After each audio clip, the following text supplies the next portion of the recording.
Royal Wondria Music Hall and Theatre. Now, I've heard that there's been a book written about all of us spectaculars, and I'm going to be doing a reading from it today. So, let me just get my glasses. Like that.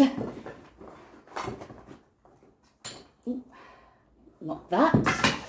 Ooh, definitely not that. Here we go. Right. Harper stared at the boy, wide-eyed. She considered the idea that perhaps she was dreaming, or else the strangeness of the day was causing her to hallucinate.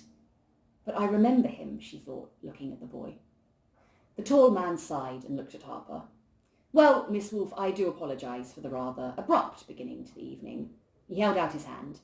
My name is Morgan Orion Fletcher, elected Chief Spectacular, showrunner of the Wondria, Hidden Peaks Council member. Trained barista, as it happens, but no one ever asks about that. Fletcher. Something in the back of Harper's mind registered a dim recognition. She shook his hand. Nice to meet you, she said. Now, please tell me what's going on, or I'm going to have to jump out of this canoe and start screaming. Fletcher motioned for her to sit. Harper hesitated, then did so. These figures had mentioned her dad, so surely they wouldn't mean her any harm. Do you have any idea who we are? Fletcher asked. Harper swallowed, looking between them. She remembered their conversation about magic at the parade, the way they talked about the old theatres. You're the people from the old theatre borough, she said haltingly. Fletcher nodded. Indeed, we, and by we I mean yourself and your dear old dad as well as me and Trick over there. Trick.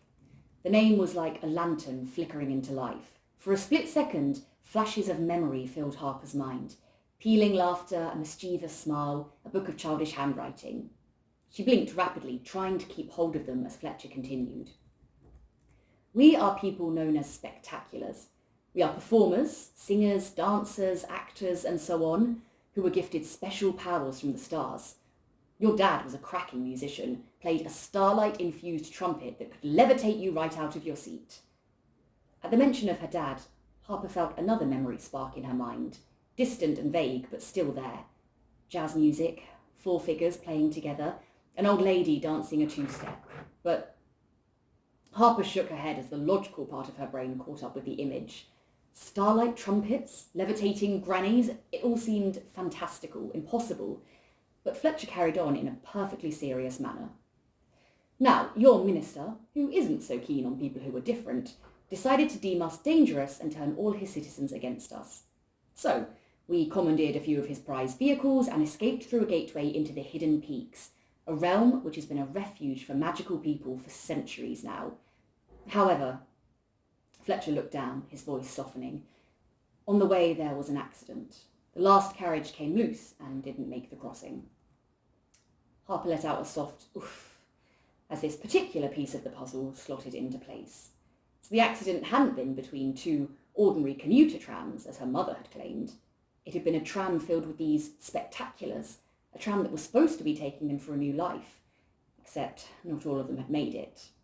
My dad died in that crash, Harper said quietly.